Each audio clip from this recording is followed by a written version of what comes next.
살인자 엄마가 준 거잖아. 더러워. 국자가 바닥에 떨어지는 소리가 식당 안을 울렸습니다. JS그룹 회장 문상우는 자신의 손이 왜 떨리는지 알 수 없었어요. 아이들에게 둘러싸여 울고 있는 6살 소녀. 그 아이의 얼굴이 너무나 낯익었거든요. 상우가 아이들을 밀치고 바닥에 떨어진 손수건을 집어들었습니다. 손수건 끝에 수놓인 이름. 윤희. 16년 전 대학 캠퍼스에서 첫눈에 반한 여자. 10년을 사랑했던 여자. 그리고 6년 전 공항에서 비겁하게 버린 여자. 상우가 떨리는 목소리로 물었어요. 너 이름이 뭐니? 서지안이요. 이거 우리 엄마가 준 거예요. 엄마 물건은 이것밖에 없어요. 상우의 눈앞이 아득해졌습니다. 혹시 이 아이가 내 딸인 걸까? 재벌 회장이 아이를 품에 안았습니다. 그날부터 대한민국을 뒤흔든 복수극이 시작됩니다. 영상 시작하기 전에 무료인 구독 버튼과 좋아요 버튼을 지금 바로 눌러주세요. 본 영상의 내용은 현실적인 소재와 사회적 이슈를 바탕으로 재구성한 창작물입니다.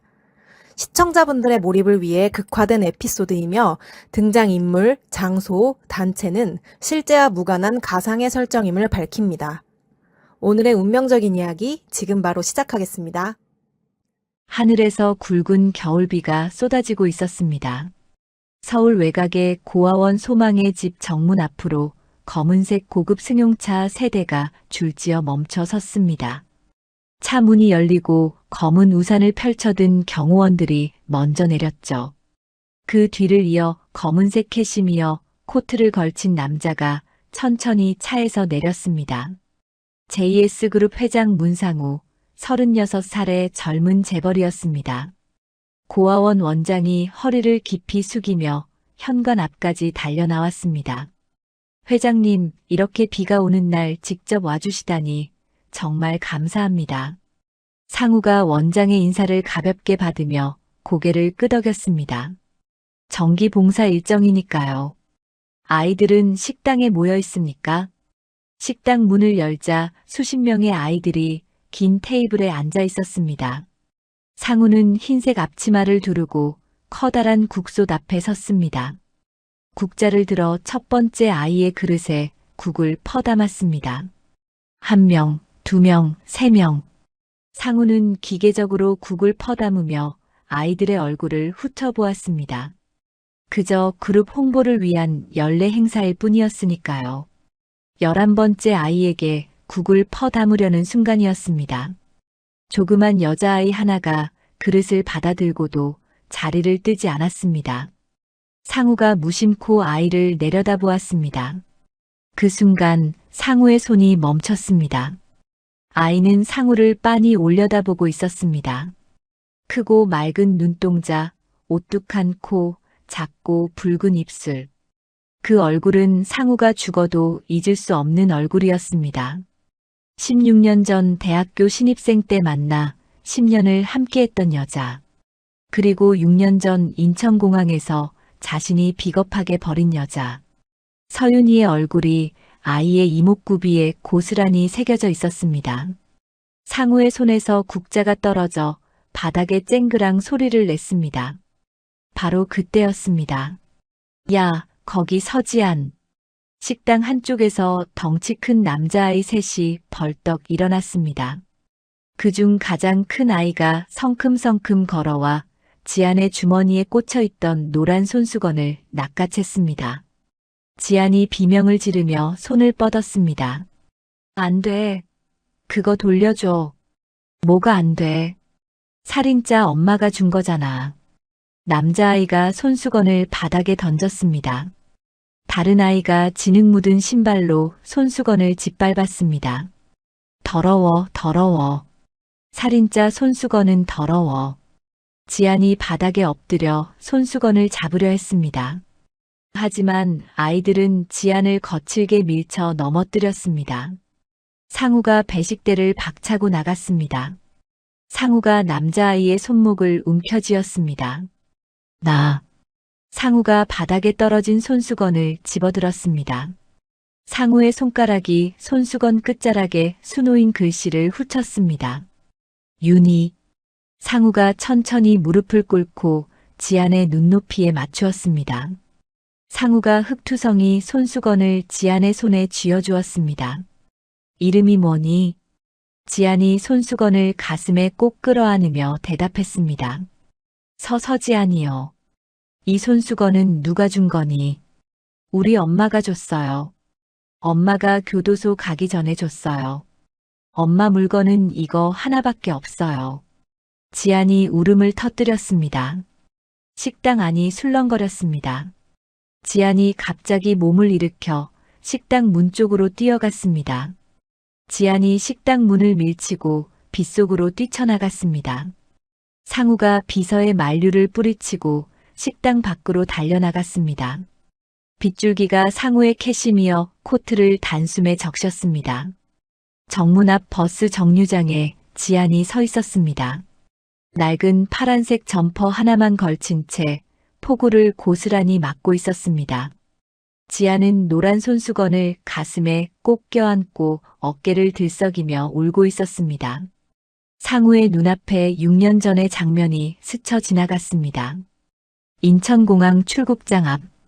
당시 정혼자였던 주혜미와 함께 미국 유학을 떠나려던 순간 윤희가 허겁지겁 뛰어들어왔습니다. 상우야, 상우야. 윤희가 상우의 코트 자락을 붙잡았습니다. 나 두고 가지 마. 제발. 상우야 나. 상우는 윤희의 손을 떼어냈습니다. 차갑게 잔인하게. 윤희야 미안해. 집안에서 결정한 거야. 혜미랑 결혼하기로 했어. 윤희가 무언가 말하려고 입을 열었습니다. 하지만 상우는 혜미와 함께 뒤돌아섰고 그대로 출국장 안으로 사라졌습니다. 윤희가 무슨 말을 하려 했는지 상우는 듣지 못했습니다. 상우가 아무 말 없이 캐시미어 코트를 벗었습니다. 상우가 그 코트로 지안의 작은 몸을 감쌌습니다. 감기 걸리면 안 되지. 상우가 지안을 품에 안아 올렸습니다. 지안의 몸이 너무나 가벼웠습니다. 뼈만 앙상하게 남은 것 같았습니다. 상우가 비서실장에게 전화를 걸었습니다. 당장 서지안의 입소 기록을 확보해. 생모의 현재 소재, 수감 사유, 전부 조사해서 1시간 안에 보고해. 30분 뒤 상우는 고아원 원장실에서 보고를 받았습니다. 서지안 현재 만 6살입니다. 생모 서윤희는 1년 전 대리운전 중 횡단보도 보행자 사망 사고를 내어 징역 7년형을 선고받았습니다. 현재 청주교도소에서 복역 중입니다. 상우의 눈썹이 꿈틀했습니다. 대리운전 중 사고라고. 네. 그리고 회장님, 서지안은 태어날 때부터 선천적 심장질환을 앓고 있었습니다. 이 병 때문에 모든 보험 가입이 거절되었고 서윤희는 병원비를 감당하기 위해 밤낮 없이 대리운전을 했다고 합니다.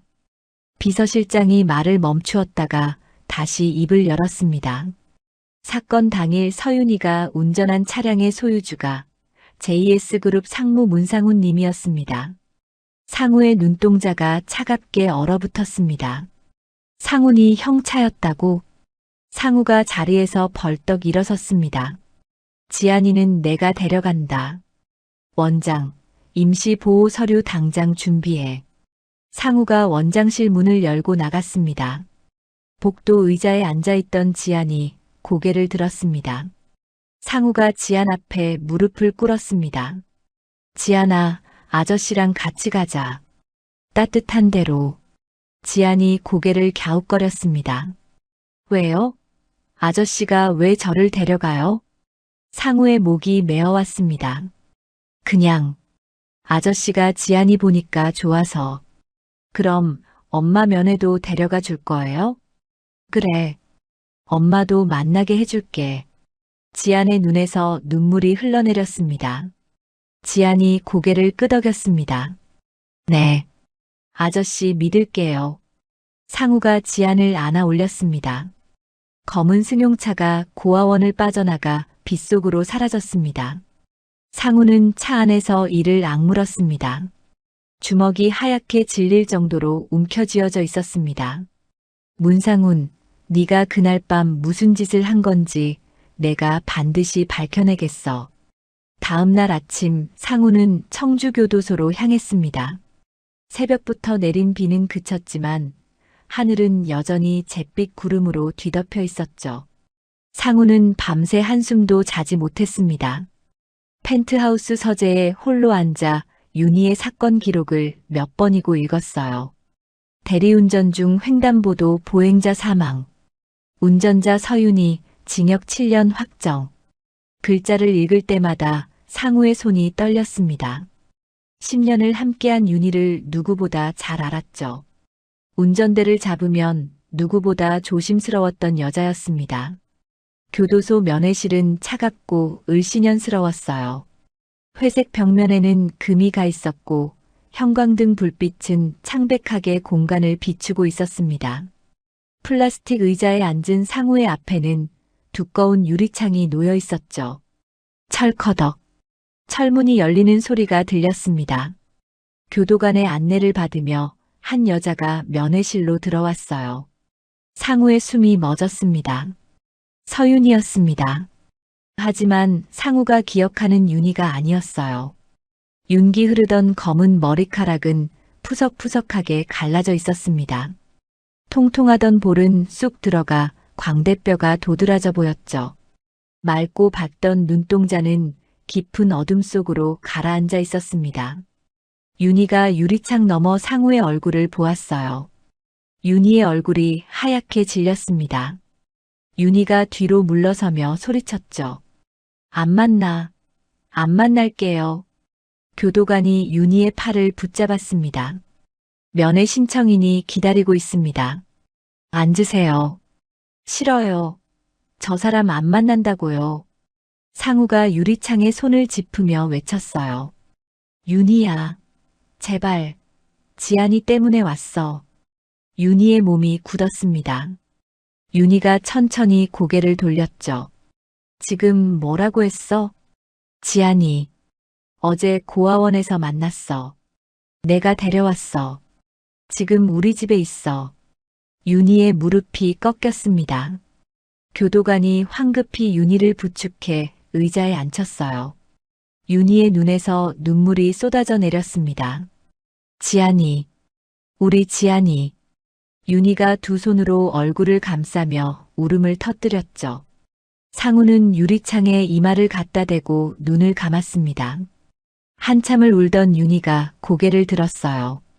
윤희가 인터폰을 집어들었습니다. 상우도 인터폰을 귀에 갖다 댔죠. 윤희의 목소리가 갈라져 나왔습니다. 왜 왔어? 6년 만에 왜 나타난 거야? 지안이. 그 아이 얼굴 보는 순간 알았어. 내 아이라는 거. 윤희의 입술이 비틀어졌어요. 이제 와서 아빠 노릇이라도 하려고 6년 전에 나 버리고 간 사람이. 상우가 눈을 감으며 대답했습니다. 미안해. 정말 미안해. 내가 그때 비겁했어. 근데 윤희야, 왜 말 안 했어? 임신했다고 왜 말 안 했어? 윤희가 이를 악물었죠. 말하려고 했어. 공항까지 쫓아갔잖아. 근데 네가 뭐라고 했는지 알아? 주혜미랑 결혼하기로 했대. 10년 만난 나한테 그 소리를 하더라고. 윤희의 눈에서 눈물이 뚝뚝 떨어졌습니다. 그 꼴을 보는데 무슨 말이 나와? 내 앞에서 뱃속에 아이가 있다고 붙잡는 게 너무 비참했어. 상우의 손이 무릎 위에서 부르르 떨렸어요. 그래서 혼자 낳은 거야. 혼자 키운 거야. 윤희가 고개를 끄덕였습니다. 지안이가 태어날 때부터 심장이 안 좋았어. 병원비가 어마어마했어. 보험도 안 들어줬어. 선천적 질환이라고. 윤희가 손등으로 눈물을 닦았죠. 낮에는 피아노 레슨, 밤에는 대리운전. 그렇게 벌어서 겨우겨우 치료비 됐어. 그러다가 윤희의 목소리가 끊겼습니다. 상우가 유리창에 손을 대며 물었어요. 그날 밤에 무슨 일이 있었던 거야? 네가 정말 사람을 친 거야? 윤희가 세차게 고개를 저었습니다. 내가 안 쳤어. 상우야, 내가 안 쳤어. 상우의 눈이 커졌죠. 무슨 말이야? 그날 밤 대리운전 호출이 왔어. 가보니까 고급 외제차였어. 뒷좌석에 남자랑 여자가 타고 있었는데 둘 다 술에 취해 있었어. 기억을 회상하던 윤희가 괴로운 표정으로 눈을 감았습니다. 운전을 시작했는데 얼마 안 가서 남자가 차를 세우래.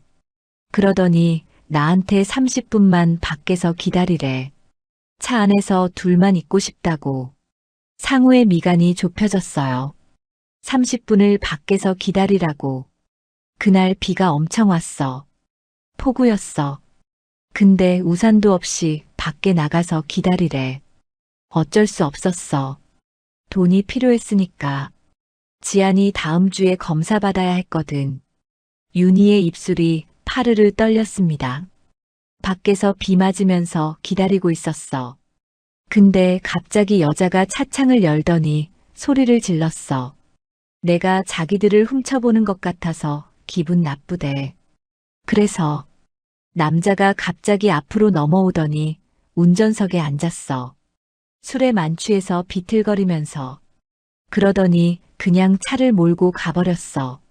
내 가방이 차 안에 있었는데. 지안이 병원비 넣어둔 가방이. 윤희의 목소리가 높아졌죠. 쫓아갔어. 미친 듯이 뛰어서 쫓아갔어. 근데 얼마 안 가서 쾅 소리가 났어. 횡단보도에 사람이 쓰러져 있었어. 윤희가 두 손으로 머리를 감싸 쥐었습니다. 현장에 도착했을 때 남자랑 여자는 차에서 내려 있었어. 경찰이 오고 있었고. 근데 그 남자가 나를 가리키면서 뭐라고 했는지 알아? 상우가 숨을 죽이며 물었어요. 뭐라고 했는데? 저 여자가 운전하다가 사고 낸 거라고. 자기들은 뒷좌석에 타고 있었다고. 경찰한테 그렇게 진술했어. 상우의 얼굴이 창백하게 굳어졌습니다. 그 남자가 누군데? 여자는 누구고? 윤희가 천천히 입을 열었죠. 남자는 문상훈, JS그룹 상무. 여자는 주혜미.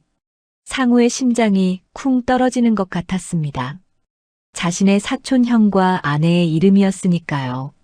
상우는 터질 것 같은 가슴을 가다듬으며 윤희에게 물었습니다. 증거는? 너한테 유리한 증거는 없었어? 블랙박스 영상이 있었는데 사라졌대. 새벽 시간이라 목격자도 없었어. 그 남자가 돈으로 다 손 써서 없앤 거야.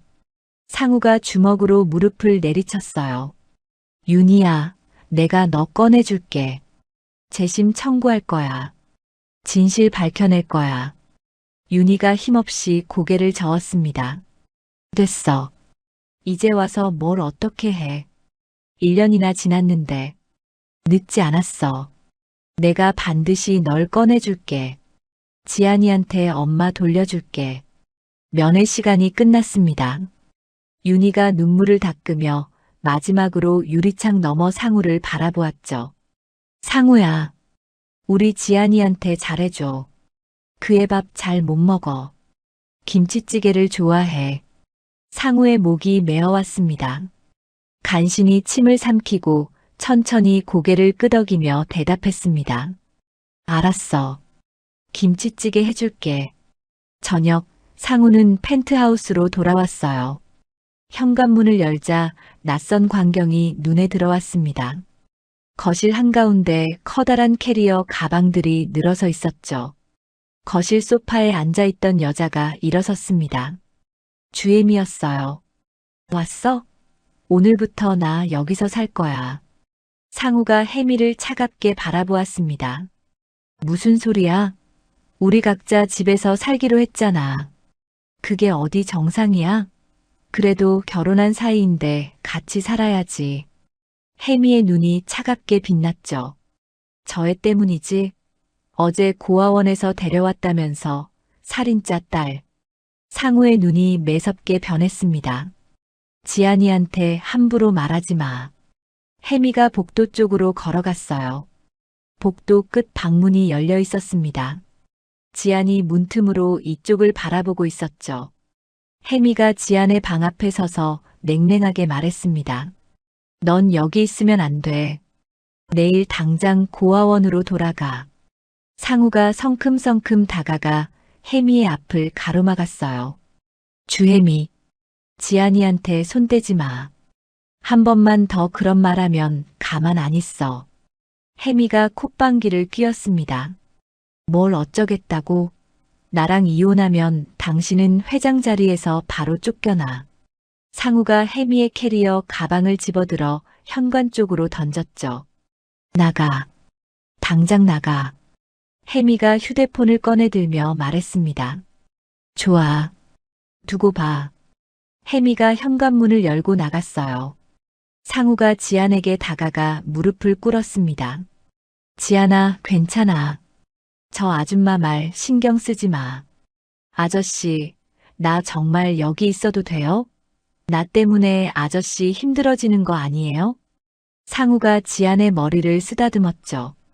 힘들어도 괜찮아. 지안이가 여기 있는 게 아저씨한테 중요해. 밤이 깊어졌습니다. 상우는 주방에 서서 김치찌개를 끓였어요. 요리를 해본 적이 없어서 서툴게 재료를 썰었습니다. 지안이 한 입 먹고 말했죠. 아저씨, 이거 맛없어요. 미안해. 아저씨가 요리를 못해서. 근데 괜찮아요. 엄마 생각나서 좋아요. 상우의 눈시울이 뜨거워졌습니다. 지안아, 아저씨가 꼭 엄마 데려올게. 그날 밤 상우는 서재에서 비서실장의 보고를 받았어요. 회장님, 1년 전 사고 차량이 폐차되지 않았습니다. 문상훈 상무의 비밀 별장 지하차고에 보관되어 있다는 제보를 받았습니다. 상우의 눈이 번뜩였습니다. 문상훈, 증거를 없애지 않았구나. 잘 됐어.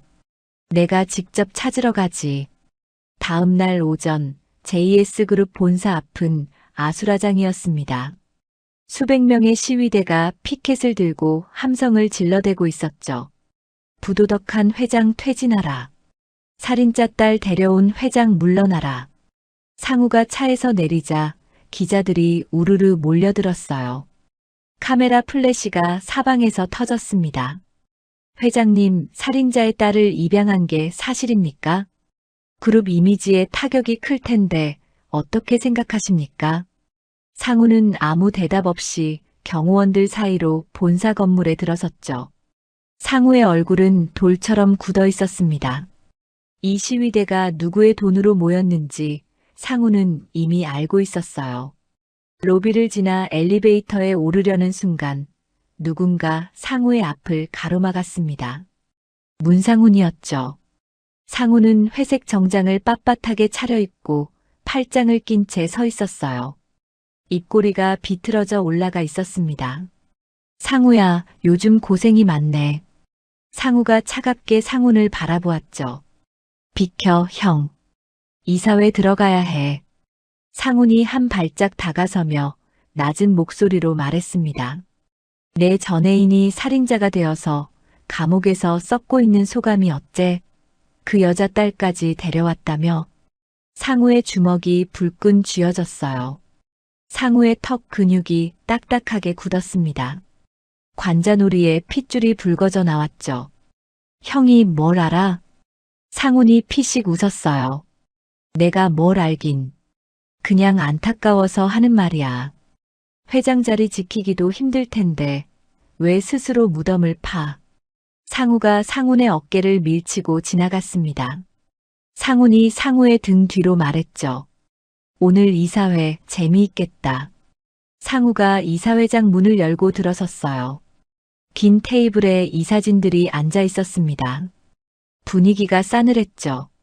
아무도 상우와 눈을 마주치려 하지 않았어요. 이사장이 서류를 탁 내려놓으며 말했습니다. 문 회장 앉게. 오늘 안건은 자네도 알고 있겠지. 상우가 자리에 앉았죠. 무슨 안건입니까? 살인자의 자녀를 회장 자택에 데려온 건에 대한 논의일세. 그룹 이미지에 심각한 타격이 우려되네.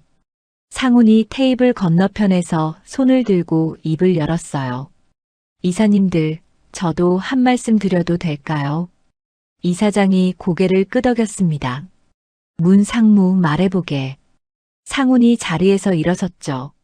저는 문상우 회장의 결정을 존중합니다. 하지만 그룹의 미래를 생각하면 우려가 됩니다. 주주들 사이에서도 불만의 목소리가 높아지고 있습니다. 상우가 상훈을 노려보았어요. 형, 그만해. 상훈이 양손을 들어 보이며 말했습니다. 나는 그냥 사실을 말하는 거야. 감정적으로 받아들이지 마. 이사회는 2시간 동안 계속되었죠. 상훈은 이사진들의 압박을 버텨내며 지안에 대한 보호 의지를 굽히지 않았어요.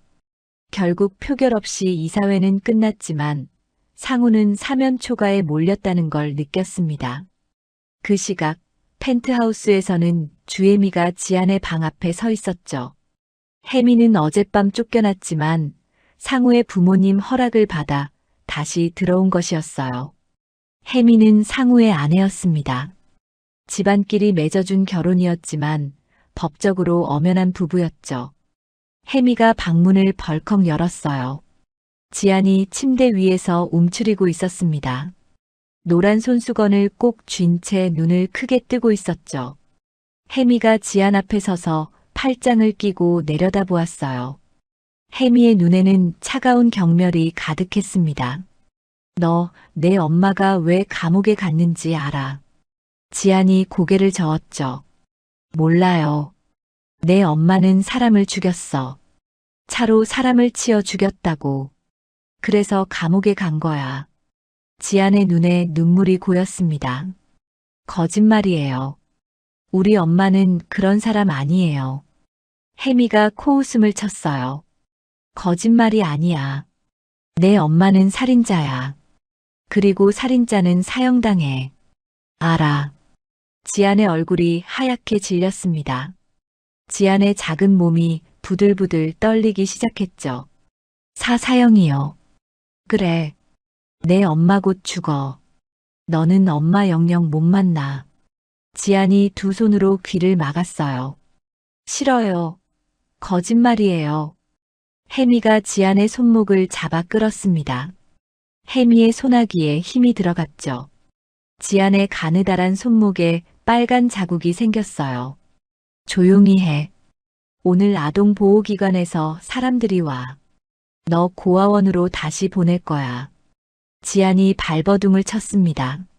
싫어요. 아저씨가 여기 있어도 된대요. 그 아저씨는 내 아빠도 아니야. 남이라고. 남이 무슨 상관이야.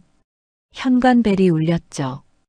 혜미가 지안의 손목을 잡은 채 현관으로 걸어갔어요.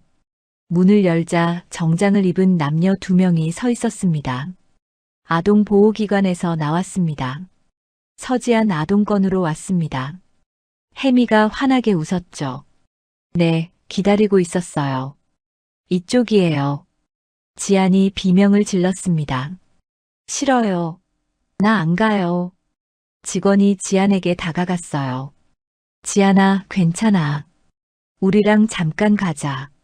싫어요. 아저씨, 아저씨. 지안이 목이 터져라 상우를 불렀습니다. 지안의 얼굴은 눈물 범벅이었죠.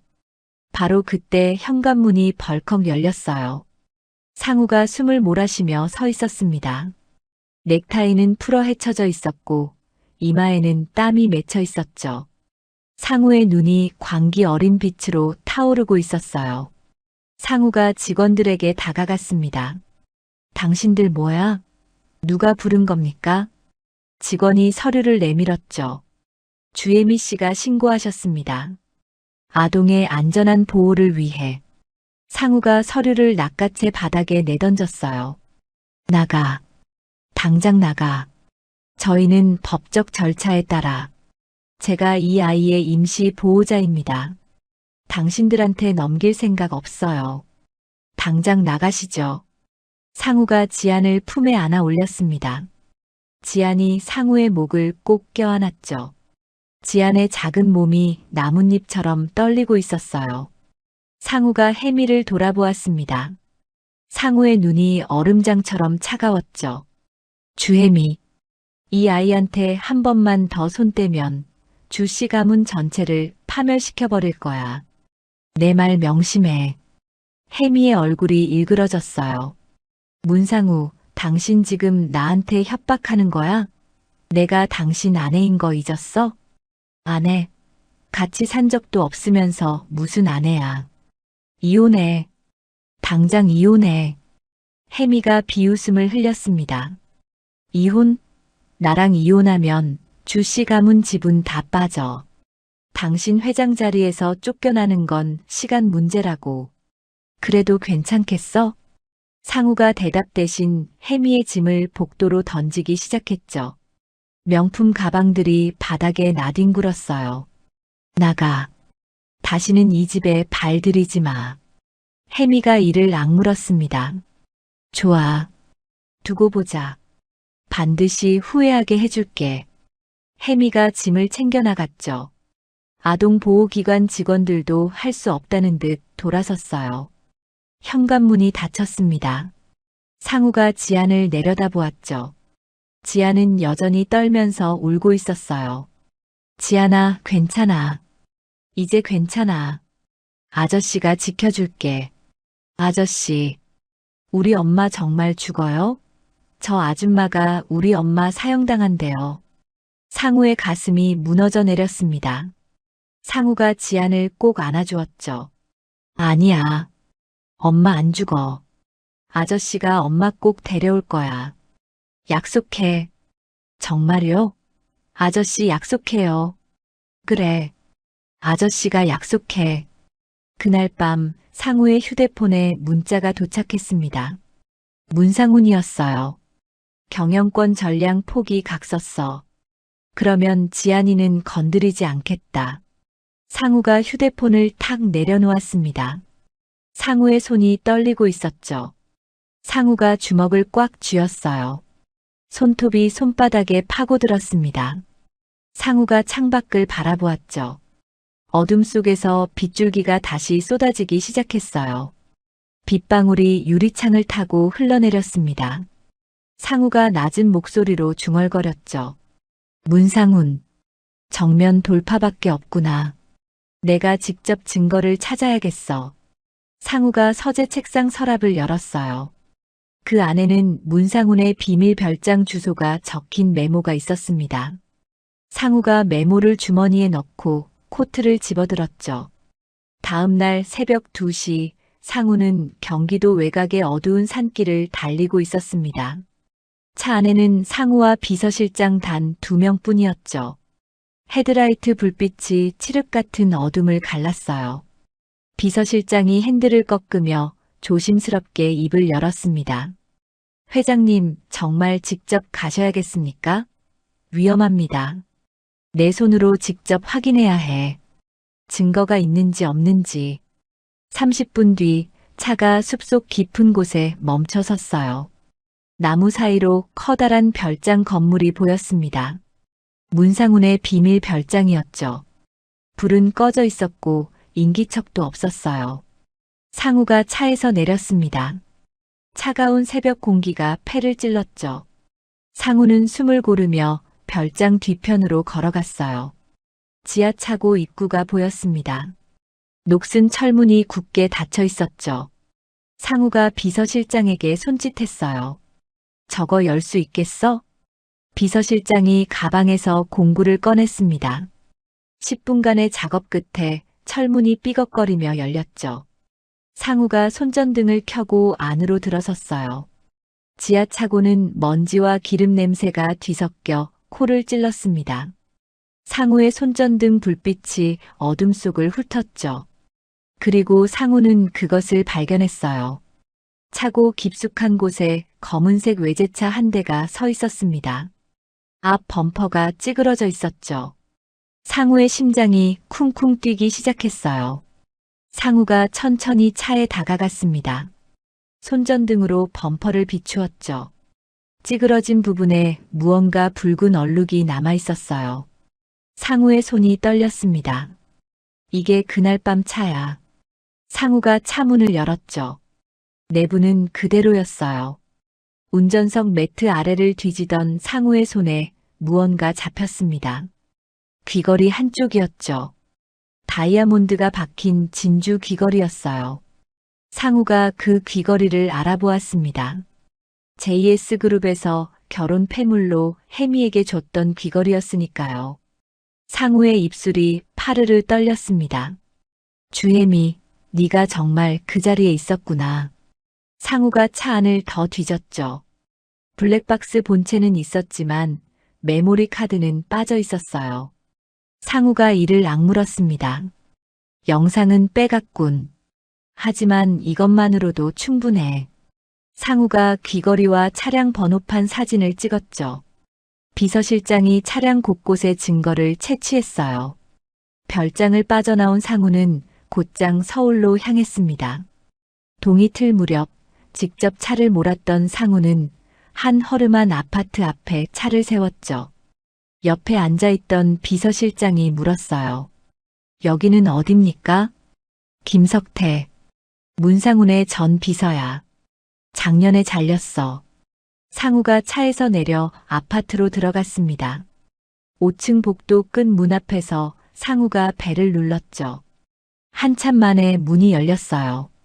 수염이 덥수룩하고 눈이 충혈된 남자가 나타났습니다. 김석태였죠. 석태가 상우를 보고 눈을 크게 떴어요. 문상우 회장님? 김석태 씨 할 말이 있어요. 들어가도 될까요? 석태가 머뭇거리다 문을 열어주었습니다. 좁은 원룸은 어지럽혀져 있었죠. 소주병들이 바닥에 나뒹굴고 있었어요. 상우가 낡은 의자에 앉으며 말했습니다. 단도직입적으로 말할게요. 1년 전 그 사고 당신이 뭔가 알고 있죠? 석태의 얼굴이 굳어졌어요. 무슨 말씀이신지. 상훈이 형이 당신을 왜 잘랐는지 알아요. 입막음이었죠. 당신도 그날 밤 현장에 달려왔었으니까. 석태의 손이 떨리기 시작했습니다. 석태가 고개를 숙였죠. 회장님, 저는. 상우가 석태의 눈을 똑바로 바라보았어요. 김석태 씨, 나한테 진실을 말해주면 당신을 지켜줄게요. 문상훈한테서 당신을 지켜줄 수 있어요. 김석태의 눈에 눈물이 고였습니다. 석태가 떨리는 손으로 얼굴을 감쌌죠. 회장님, 저 그날 밤 봤어요. 다 봤어요. 상우가 숨을 죽였습니다. 뭘 봤는데요? 석태가 일어나 낡은 서랍장을 뒤졌어요. 서랍 깊숙한 곳에서 작은 USB 하나를 꺼냈습니다. 그날 밤 상무님이 저한테 전화했어요. 사고가 났으니까 빨리 오래요. 현장에 도착했을 때 상무님이 운전석에서 내리고 있었어요. 석태의 목소리가 떨렸죠. 상무님이 그 여자한테 대리기사한테 소리쳤어요. 네가 운전한 거라고 말해. 안 그러면 내 딸을 죽여버린다고. 상우의 주먹이 부르르 떨렸습니다. 석태가 USB를 상우에게 내밀었죠. 이거 제가 그날 밤 몰래 찍어둔 거예요. 문 상무님이 대리기사 물건을 현장에 뿌리는 장면이에요. 나중에 저한테 위협할 걸 알았으니까 보험으로 찍어뒀어요. 상우가 USB를 받아들었어요. 상우의 손이 떨리고 있었습니다. 김석태 씨, 고마워요. 이걸로 모든 게 끝날 거예요. 석태가 상우의 손을 붙잡았죠. 회장님, 저 좀 지켜주세요. 상무님이 저 죽이려고 했어요. 그래서 숨어 산 거예요. 걱정 마세요. 내가 지켜줄게요. 상우가 아파트를 나왔습니다. 아침 해가 떠오르고 있었죠. 상우가 비서실장에게 말했어요. 검찰 특수부박 검사한테 연락해. 지금 당장 만나야 해. 그날 오후 상우는 검찰청에서 모든 증거를 제출했습니다. USB 영상, 차량 사진, 혜미의 귀걸이까지 전부였죠. 박 검사가 영상을 확인하고 고개를 끄덕였어요. 이 정도면 재수사 가능합니다. 문상훈 상무와 주혜미 씨에 대한 조사를 시작하겠습니다. 상우가 고개를 숙였습니다. 감사합니다. 그리고 서윤이 재심 청구도 부탁드립니다. 저녁, 상우는 펜트하우스로 돌아왔죠. 거실 소파에서 지안이 잠들어 있었어요. 노란 손수건을 꼭 쥔 채였습니다. 상우가 지안 곁에 앉았죠. 지안이 잠꼬대를 했어요. 아빠. 상우의 눈에서 눈물이 흘러내렸습니다. 상우가 지안의 이마에 입을 맞추며 속삭였죠. 그래, 지안아. 아빠가 반드시 엄마 데려올게. 조금만 기다려. 다음 날 상우는 주혜미의 아버지 주 회장을 찾아갔어요. 주 회장은 서울 한복판의 고급 호텔 라운지에서 상우를 맞았습니다. 주 회장이 차를 홀짝이며 말했죠. 무슨 일인가? 사위가 직접 찾아오다니. 상우가 서류 봉투를 테이블 위에 올려놓았어요. 장인어른, 이거 보시죠. 주 회장이 봉투를 열었습니다. 사진들이 쏟아져 나왔죠. 혜미와 상훈이 함께 있는 사진들이었어요. 주 회장의 얼굴이 굳어졌습니다. 이게 뭔가. 혜미가 상훈이 형과 내연 관계입니다.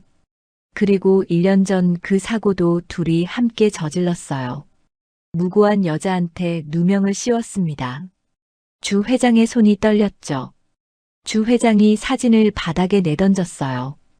혜미 그년이 감히. 상우가 차갑게 말했습니다. 장인어른, 저는 혜미와 이혼할 겁니다. 그리고 혜미는 곧 검찰 조사를 받게 될 거예요. 주 회장이 이를 악물었죠. 알았네. 내가 처리하지. 그날 밤 주 회장은 혜미를 불러 호통을 쳤어요. 혜미는 그 자리에서 주씨 가문에서 제명당했습니다. 일주일 뒤 서윤이의 재심 청구가 정식으로 접수되었죠. 상우는 지안의 손을 잡고 교도소로 면회를 갔어요.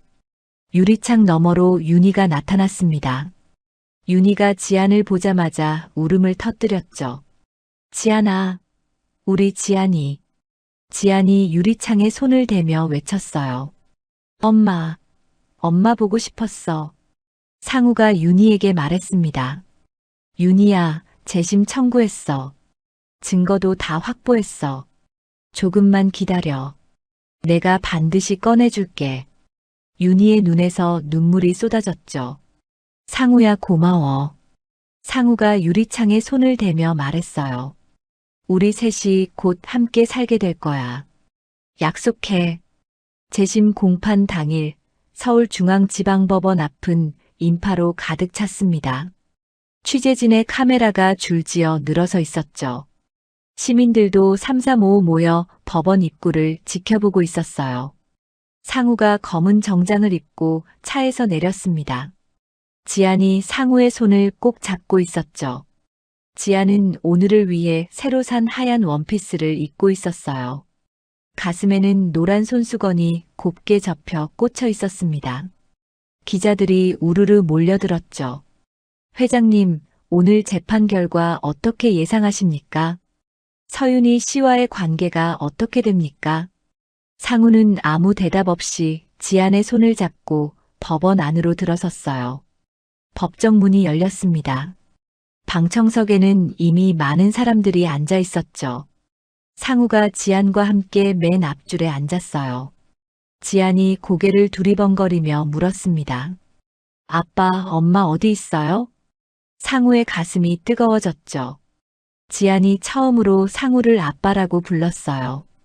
잠꼬대가 아니라 또렷하게 아빠라고 했습니다. 상우가 지안의 머리를 쓰다듬었죠. 엄마 곧 나와. 조금만 기다려. 잠시 후 연문이 열렸어요. 수갑을 찬 윤희가 교도관의 안내를 받으며 들어왔습니다. 윤희는 수척했지만 눈빛만은 살아있었죠.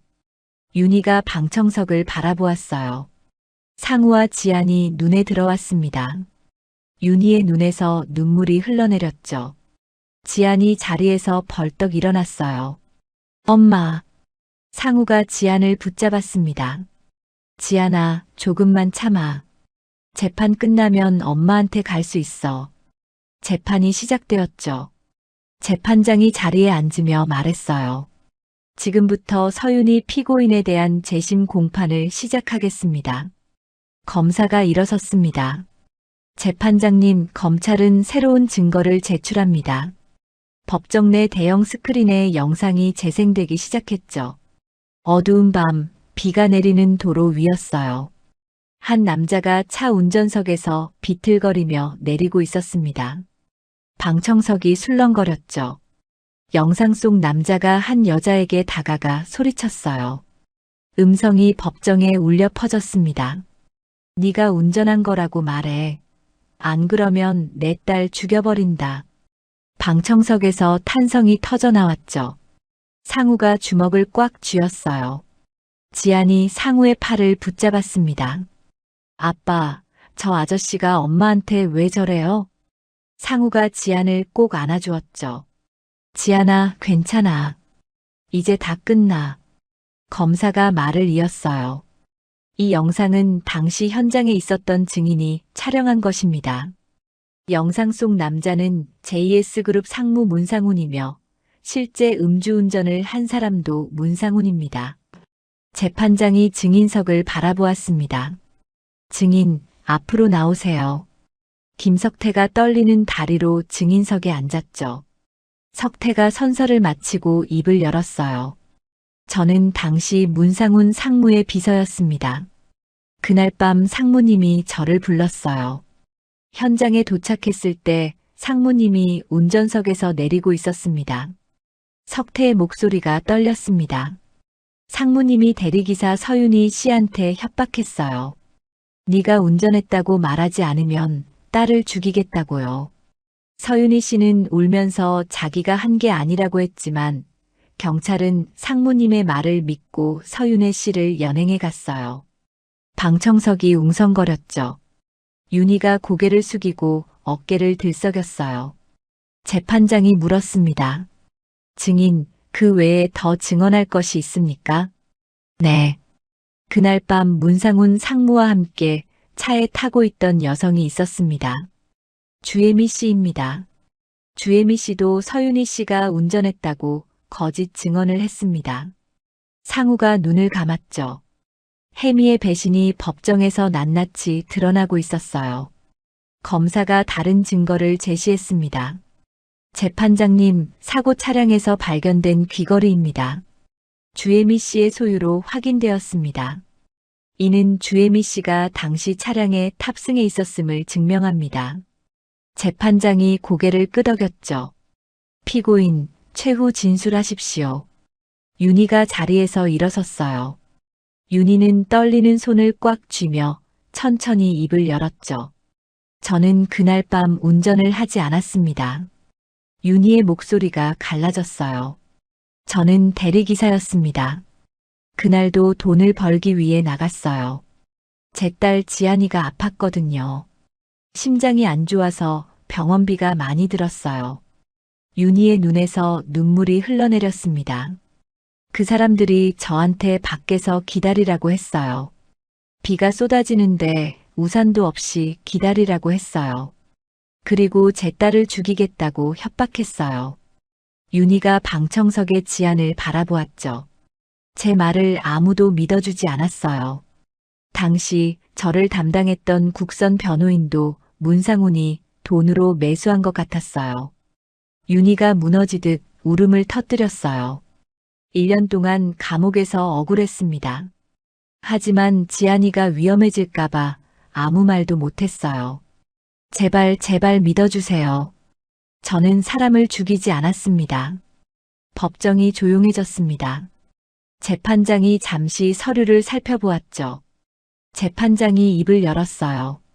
피고인 서윤희에 대해 판결을 선고합니다. 상우가 지안의 손을 꼭 잡았습니다. 지안이 상우의 품에 파고들었죠. 새로운 증거와 증인 진술을 종합한 결과 피고인 서윤희는 무죄입니다. 방청석이 환호성으로 들끓었어요. 지안이 자리에서 벌떡 일어났습니다. 엄마 무죄래. 윤희가 두 손으로 얼굴을 감싸고 오열했죠. 상우의 눈에서도 굵은 눈물이 뚝뚝 흘러내렸어요. 재판장이 말을 이었습니다. 문상훈에 대해서는 음주운전 치사 및 증거 조작 혐의로 구속영장을 청구합니다. 법정 구속합니다. 방청석 뒤편에서 소란이 일어났죠. 방청석에 앉아있던 문상훈이 자리에서 일어나 도망치려 했어요. 하지만 법원 경위들이 달려들어 상훈을 제압했습니다. 상훈이 발버둥을 치며 소리쳤죠. 이건 조작이야. 문상우, 네가 이런 짓을 해? 상우가 차갑게 상훈을 바라보았어요. 형, 아니. 문상훈, 이게 네가 한 짓의 대가야. 상훈이 수갑을 차고 끌려나갔습니다. 1시간 뒤 윤희가 법원 정문으로 걸어 나왔어요. 눈부신 햇살이 윤희의 얼굴을 비추었습니다. 윤희가 눈을 가늘게 떴죠. 상우가 꽃다발을 들고 서 있었어요. 지안이 상우 옆에서 노란 손수건을 흔들고 있었습니다. 엄마. 지안이 윤희에게 달려갔죠. 윤희가 무릎을 꿇고 지안을 꼭 안았어요. 지안아, 우리 딸 엄마가 너무 보고 싶었어. 나도 엄마 보고 싶었어. 엄마, 이제 안 가지? 안 가. 엄마, 이제 안 가. 지안이 곁에 있을 거야. 상우가 천천히 다가갔습니다. 윤희가 고개를 들어 상우를 바라보았죠. 상우야. 상우가 윤희를 일으켜 세웠어요. 상우가 주머니에서 작은 상자를 꺼냈습니다. 상자를 열자 다이아몬드 반지가 햇살에 반짝였죠. 윤희야, 나랑 결혼해줘. 6년 전에 해야 했던 말이야. 이번엔 너 절대 안 놓칠게. 윤희의 눈에서 눈물이 쏟아졌어요. 나 같은 여자한테. 너 같은 여자가 어디 있어. 내가 사랑한 건 처음부터 끝까지 너 하나야. 지안이 손뼉을 치며 외쳤죠. 엄마, 아빠랑 결혼해. 우리 셋이 같이 살자. 윤희가 웃음과 눈물이 뒤섞인 얼굴로 고개를 끄덕였어요. 그래, 결혼할게. 상우가 윤희의 손가락에 반지를 끼워 주었습니다. 상우가 윤희를 품에 안았죠. 지안이 두 사람 사이로 파고들었어요. 카메라 플래시가 터지고 취재진이 몰려들었습니다. 하지만 세 사람은 아랑곳하지 않았죠. 상우가 윤희의 귀에 속삭였어요. 이제 우리 집으로 가자. 지안이랑 셋이. 윤희가 출소한 지 한 달이 지났습니다. 펜트하우스에는 웃음소리가 끊이지 않았죠. 상우와 윤희, 그리고 지안은 매일 저녁 식탁에 둘러앉아 함께 밥을 먹었어요. 상우는 혜미와 이혼 절차를 마무리했습니다. 주 회장이 나서서 일을 빠르게 처리해 주었죠. 혜미는 모든 재산 분할을 포기하고 조용히 물러났어요. 검찰 조사를 앞두고 있었기 때문에 시간을 끌 여유가 없었던 겁니다. 그날도 평화로운 저녁이었습니다. 윤희는 지안이 좋아하는 김치찌개를 끓였죠. 상우가 숟가락을 들며 맛을 봤어요. 윤희야, 역시 네가 끓인 게 최고야. 내가 끓인 거랑 차원이 다르네. 윤희가 웃으며 대답했습니다. 당연하지. 누가 처음 끓인 김치찌개를 지안이한테 먹였어. 맛없다고 했잖아. 지안이 숟가락을 들며 환하게 웃었죠. 엄마 김치찌개가 세상에서 제일 맛있어. 윤희가 지안의 머리를 쓰다듬었어요. 우리 지안이 많이 먹어. 엄마가 매일 해줄게. 상우가 흐뭇하게 두 사람을 바라보았습니다. 이런 평범한 일상이 얼마나 소중한지 상우는 이제야 알았죠. 16년 전 윤희를 처음 만났을 때부터 꿈꿔왔던 모습이 바로 이것이었어요. 저녁을 먹고 지안이 거실에서 블록 놀이를 하고 있었습니다. 윤희가 설거지를 하고 상우가 서류를 검토하는 평화로운 시간이었죠. 거실에는 잔잔한 음악이 흘러나왔어요. 그때였습니다. 지안이 갑자기 가슴을 움켜쥐었어요. 지안의 얼굴이 하얗게 질려갔습니다. 손에 들고 있던 블록이 바닥에 떨어졌죠. 윤희가 고개를 돌렸어요. 지안아, 왜 그래? 지안이 바닥에 쓰러졌습니다. 블록들이 와르르 흩어졌죠. 지안의 입술이 파랗게 변해가고 있었어요. 지안아. 윤희가 비명을 지르며 달려갔습니다. 상우도 서류를 내던지고 뛰어왔죠. 상우의 심장이 덜컥 내려앉았어요. 지안이 숨을 헐떡이며 가슴을 부여잡았습니다. 엄마 가슴이 아파. 상우가 지안을 안아 올렸어요. 윤희야, 차키 가져와. 병원 가야 해. 상우의 손이 부들부들 떨리고 있었죠. 지안의 몸이 축 늘어져 있었어요. 지안의 이마에는 식은 땀이 송글송글 맺혀 있었습니다. 15분 뒤 응급실 문이 열렸죠. 의료진이 우르르 몰려들었어요. 지안이 들것에 실려 응급실 안으로 사라졌습니다. 상우와 윤희가 응급실 앞 복도에 서 있었죠. 복도에는 소독약 냄새가 진하게 배어 있었어요.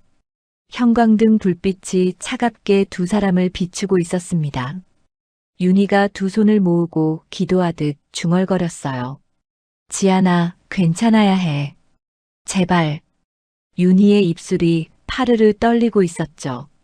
상우가 윤희의 어깨를 감싸 안았어요. 상우의 손도 떨리고 있었습니다. 1시간 뒤 의사가 응급실에서 나왔죠. 의사의 표정이 어두웠어요. 상우의 가슴이 철렁 내려앉았습니다. 상우가 다급하게 물었죠. 우리 딸 어떻습니까? 괜찮은 겁니까? 의사가 한숨을 내쉬었어요. 보호자분들 자리에 앉으시죠. 상우와 윤희가 복도 의자에 앉았습니다. 의사가 두 사람 앞에 섰죠. 의사의 눈빛이 무거웠어요. 지안이의 심장 상태가 급격히 나빠졌습니다.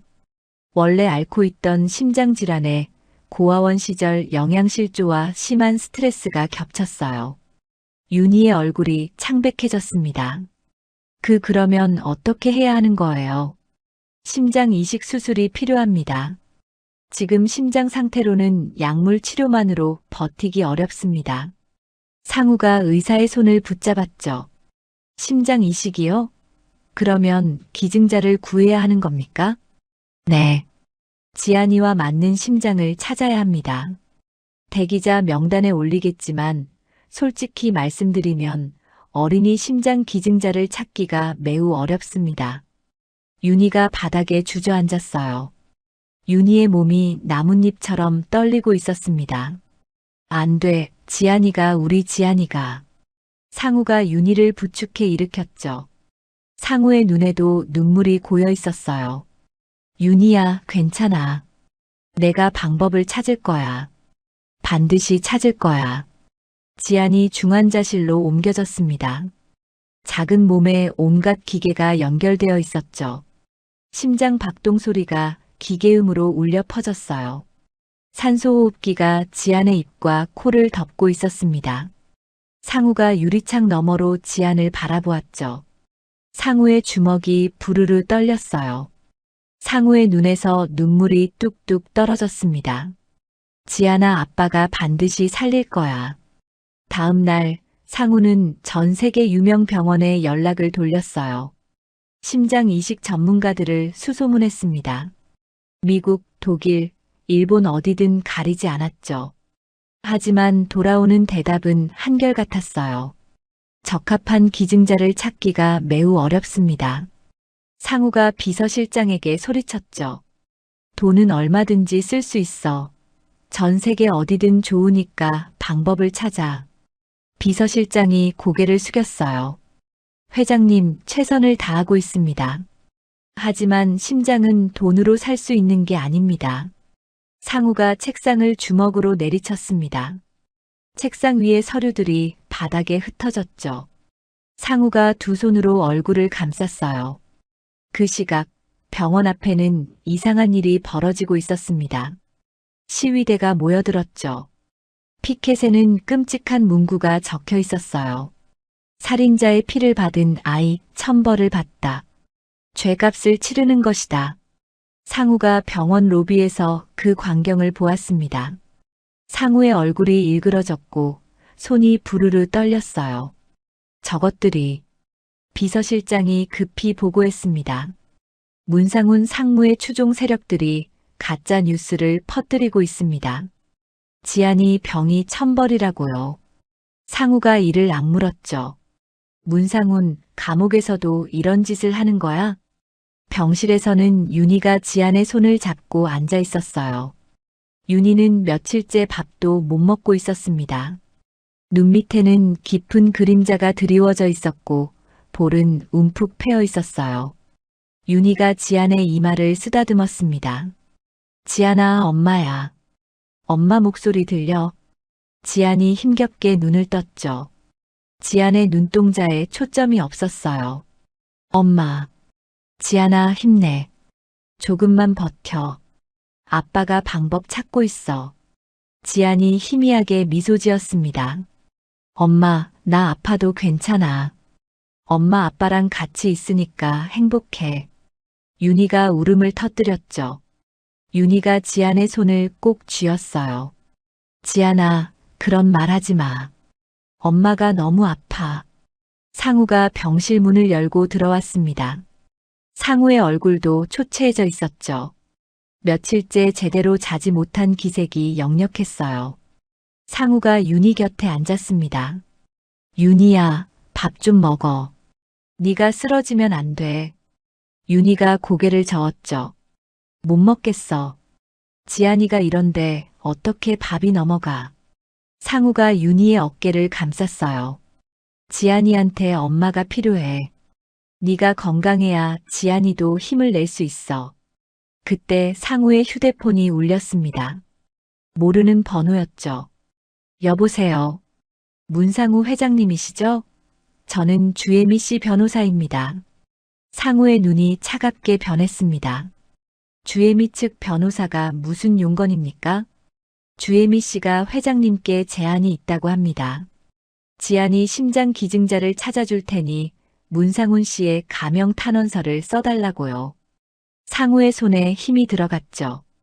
휴대폰이 부서질 것처럼 움켜쥐어졌어요. 뭐라고? 지금 협박하는 거야? 협박이 아니라 거래입니다. 생각해 보시고 연락 주세요. 전화가 끊겼습니다. 상우가 휴대폰을 바닥에 내던졌죠. 윤희가 놀란 눈으로 상우를 바라보았어요. 상우야, 무슨 전화야? 상우가 이를 악물었습니다. 주혜미 측 변호사. 지안이 살리고 싶으면 문상훈 가명 탄원서를 쓰래. 윤희의 얼굴이 굳어졌죠. 그게 무슨 어떻게 그런 말을. 상우가 창밖을 바라보았어요. 밖에서는 여전히 시위대가 소리를 지르고 있었습니다. 빗줄기가 쏟아지기 시작했죠. 상우가 낮은 목소리로 말했어요. 저 인간들 감옥에서도 우리 지안이를 괴롭히는 거야. 그날 밤 병실 밖에는 빗줄기가 더욱 거세졌습니다. 상우는 창가에 서서 어둠 속으로 떨어지는 빗방울을 바라보았죠. 상우의 눈에서 눈물이 흘러내렸어요. 상우가 하늘을 향해 중얼거렸습니다. 제발 우리 지안이만은 살려주세요. 내 모든 걸 다 내놓을 테니까. 지안이 중환자실에 들어간 지 일주일이 지났습니다. 상우와 윤희는 병원 복도에서 하루하루를 버텨내고 있었죠. 상우는 회사 일을 모두 비서실장에게 맡기고 병원을 떠나지 않았어요. 지안의 상태는 날이 갈수록 나빠졌습니다. 심장 기능이 점점 떨어지고 있었죠. 의료진은 매일 고개를 저으며 안타까운 표정을 지었어요. 그날도 새벽 4시였습니다. 상우는 복도 의자에 앉아 눈을 감고 있었죠. 며칠째 제대로 잠을 자지 못했어요. 윤희는 지안의 병실 안에서 아이의 손을 잡고 있었습니다. 상우의 휴대폰이 울리자 흐릿한 눈으로 화면을 보았어요. 장기이식센터에서 걸려온 전화였습니다. 상우가 떨리는 손으로 전화를 받았죠. 여보세요. 문상우 회장님이십니까? 장기이식센터입니다. 상우의 심장이 쿵쾅거리기 시작했어요. 네, 접니다. 무슨 일입니까? 기적이 일어났습니다. 지안이와 조직 적합성이 99% 일치하는 심장 기증자가 나타났습니다. 상우가 자리에서 벌떡 일어섰죠. 상우의 무릎이 휘청거렸어요. 정말입니까? 진짜 찾은 겁니까? 네. 기증자는 불의의 교통사고로 뇌사 판정을 받은 어린이입니다. 보호자가 장기 기증에 동의했습니다. 상우의 눈에서 눈물이 쏟아졌습니다. 상우가 벽에 기대며 오열했죠. 감사합니다. 수술은 오늘 오전에 진행됩니다. 지금 바로 수술 준비를 시작하겠습니다. 상우가 전화를 끊고 병실로 뛰어들어갔어요. 윤희가 놀란 눈으로 상우를 바라보았습니다. 상우야, 왜 그래? 무슨 일이야? 상우가 윤희의 손을 붙잡았죠. 상우의 손이 떨리고 있었어요. 윤희야, 살았어. 우리 지안이 이제 살았어. 윤희의 얼굴이 굳어졌습니다. 뭐라고? 장기이식센터에서 전화 왔어. 지안이랑 맞는 심장 기증자가 나타났대. 오늘 오전에 수술할 거야. 윤희가 두 손으로 입을 막았죠. 윤희의 눈에서 눈물이 쏟아져 내렸어요. 정말이야? 윤희가 지안의 손을 꼭 쥐었습니다. 지안아, 들었어? 수술 받을 수 있대. 이제 괜찮아질 거야. 1시간 뒤 의료진이 병실로 들어왔죠. 수술 준비가 시작되었어요. 지안의 작은 몸이 이동식 침대에 실려 수술실로 향했습니다. 상우와 윤희가 지안의 옆을 따라 걸었죠. 수술실 앞에서 발걸음을 멈춰야 했어요. 지안이 희미하게 눈을 떴습니다. 아빠, 엄마. 상우가 지안의 이마에 입을 맞추었죠. 지안아, 아빠 여기 있어. 수술 끝나면 바로 볼 수 있어. 윤희가 지안의 손을 꼭 쥐었어요. 지안아, 힘내. 엄마 여기서 기다릴게. 지안이 희미하게 미소 지었습니다. 응, 금방 올게. 수술실 문이 닫혔죠. 빨간 수술 중 표시등이 켜졌어요. 상우와 윤희는 수술실 앞 복도에 서 있었습니다. 두 사람 모두 말이 없었죠. 상우가 윤희의 손을 꼭 잡았어요. 윤희의 손이 얼음장처럼 차가웠습니다. 1시간이 지났죠. 2시간이 지났어요. 3시간, 4시간, 5시간. 복도의 시계가 째깍째깍 소리를 냈습니다. 상우는 한자리에 서서 수술실 문만 바라보았죠. 윤희는 두 손을 모으고 기도를 멈추지 않았어요. 6시간이 지났을 때 비서실장이 달려왔습니다. 회장님, 기증자 가족이 회장님을 뵙고 싶다고 합니다. 상우가 고개를 들었죠. 기증자 가족이요. 네. 로비에서 기다리고 계십니다. 상우가 윤희를 바라보았어요. 윤희야, 나 잠깐 다녀올게. 여기서 기다려. 상우가 로비로 내려갔습니다. 소파 앞에 휠체어를 탄 중년 남자가 있었죠.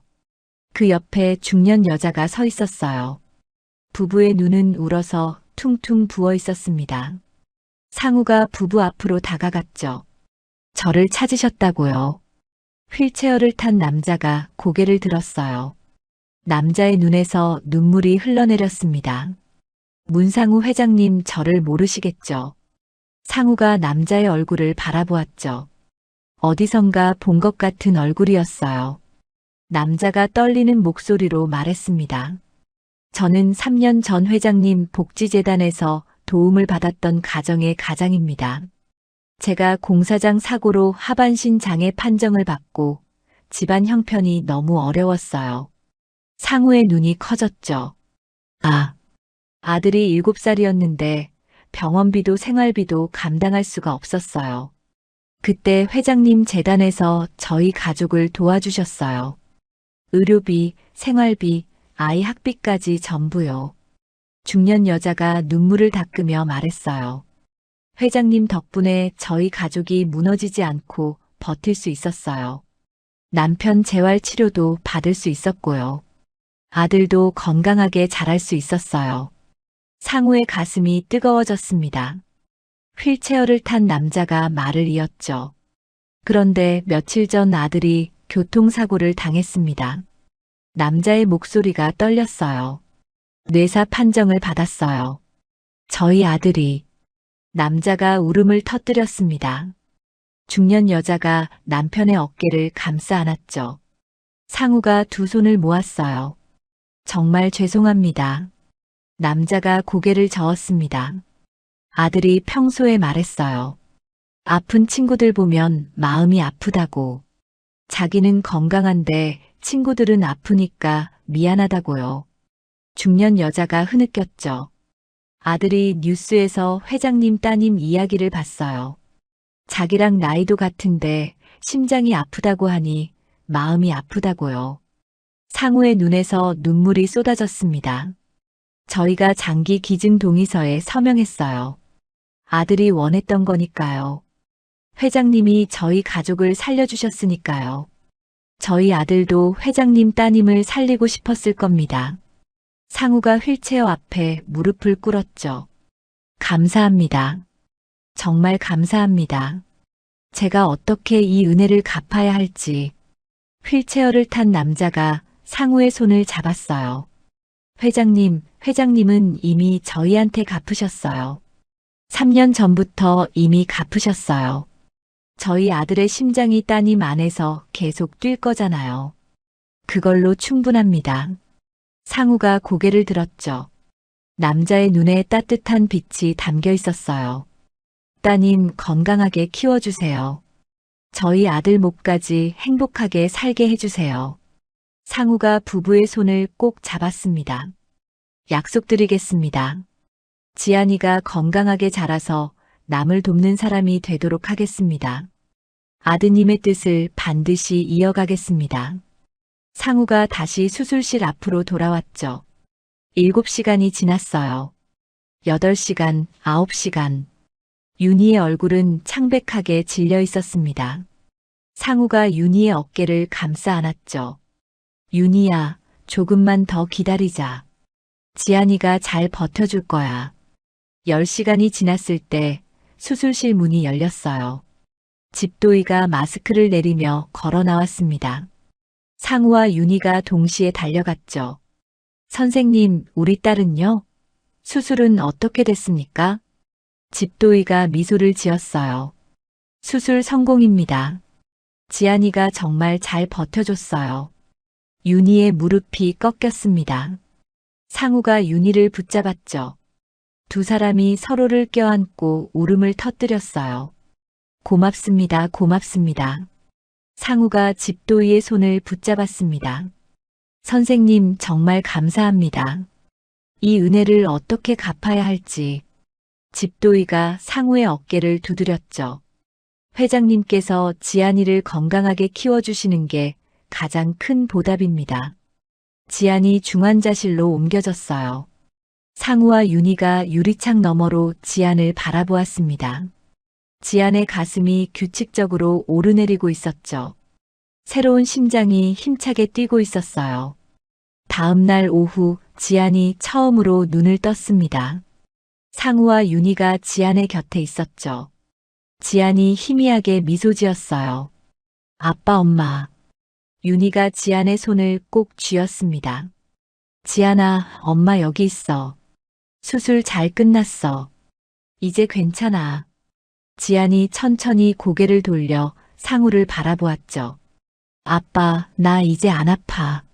상우의 눈에서 눈물이 흘러내렸어요. 그래, 지안아. 이제 안 아플 거야.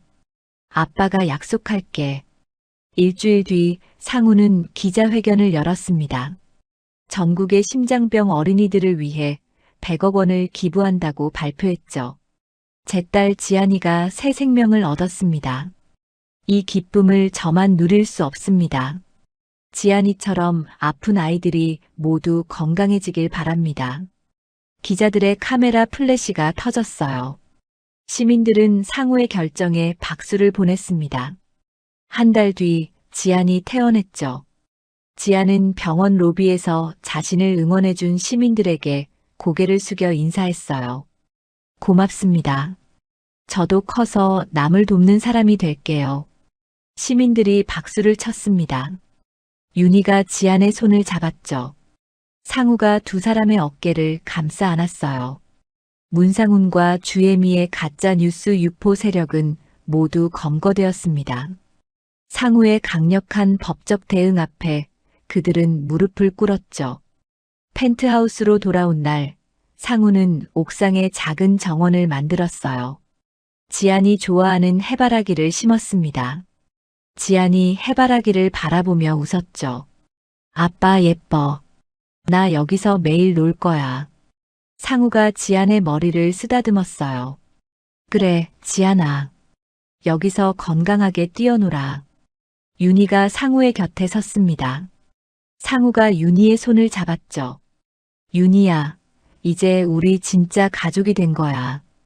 윤희가 상우의 어깨에 머리를 기댔어요. 응. 이제 우리 셋이 영원히 함께야. 저녁 노을이 옥상 정원을 붉게 물들였습니다. 상우와 윤희, 그리고 지안이 나란히 서서 노을을 바라보았죠. 지안의 손에는 노란 손수건이 들려 있었어요. 상우가 하늘을 올려다보며 중얼거렸습니다. 고맙습니다. 우리 지안이를 살려줘서. 지안의 수술로부터 3년이 흘렀습니다. 2029년 봄 벚꽃이 흐드러지게 피어난 계절이었죠. 펜트하우스 거실에는 따스한 햇살이 가득 들어오고 있었어요. 상우는 더 이상 차갑고 냉철한 회장이 아니었습니다. 주말마다 지안의 손을 잡고 요리 교실에 다녔죠. 처음에는 김치찌개도 못 끓이던 상우가 이제는 제법 그럴듯한 요리를 만들어냈어요. 아빠, 이번에는 뭐 만들 거야? 지안이 앞치마를 두르며 물었습니다. 9살이 된 지안은 키도 훌쩍 자랐죠. 볼에는 혈색이 돌았고 눈동자는 맑게 빛났어요. 상우가 지안의 머리를 쓰다듬었습니다. 오늘은 엄마 생일이니까 딸기 케이크 만들자. 엄마가 딸기 좋아하잖아. 좋아. 나도 딸기 좋아해. 부엌에서 두 사람의 웃음소리가 끊이지 않았죠. 밀가루가 상우의 코에 묻었어요. 지안이 깔깔 웃으며 아빠 얼굴에 밀가루를 닦아주었습니다. 윤희는 JS 복지재단의 이사장이 되어 있었죠. 기존의 복지 지원뿐만 아니라 미혼모들을 돕고 고아원 아이들의 교육으로 확대해서 지원하기 시작했어요. 윤희는 자신이 겪었던 아픔을 남을 돕는 일로 승화시켰습니다. 그날 저녁 펜트하우스 거실에는 화려한 장식이 걸려 있었어요. 윤희의 39번째 생일 파티였죠. 상우가 직접 만든 케이크를 들고 나왔습니다. 촛불이 환하게 빛났어요. 생일 축하합니다. 생일 축하합니다. 상우와 지안이 함께 노래를 불렀죠. 윤희의 눈에 눈물이 고였어요. 고마워. 둘 다 정말 고마워. 윤희가 촛불을 불었습니다. 상우가 윤희의 손을 잡았죠. 윤희야, 생일 선물 있어. 상우가 작은 상자를 건넸어요. 윤희가 상자를 열었습니다. 안에는 다이아몬드 목걸이가 들어있었죠. 여보, 이건 너무 비싼 거 아니야? 상우가 고개를 저었어요. 아니야. 당신한테는 이것도 부족해. 지안이 엄마 옆으로 다가왔습니다. 엄마, 나도 선물 있어. 지안이 뒤에 숨겨두었던 그림을 꺼냈죠. 그림에는 세 사람이 손을 잡고 웃고 있는 모습이 그려져 있었어요.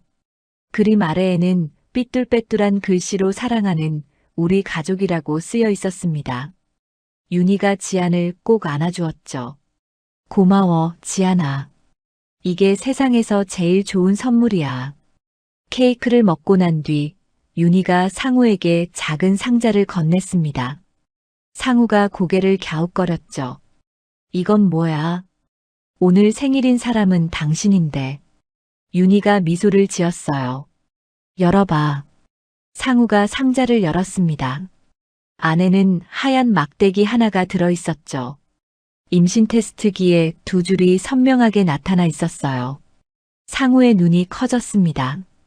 이거 설마. 윤희가 고개를 끄덕였죠. 응, 우리 둘째야. 상우가 자리에서 벌떡 일어났어요. 상우가 윤희를 번쩍 안아 올렸습니다. 정말이야? 우리 아기가 생겼다고? 지안이 임신 테스트기를 들고 두 사람 사이로 뛰어들었죠. 엄마, 이게 뭔데? 동생이 생기는 거야? 윤희가 지안의 손을 잡았어요. 응, 지안아.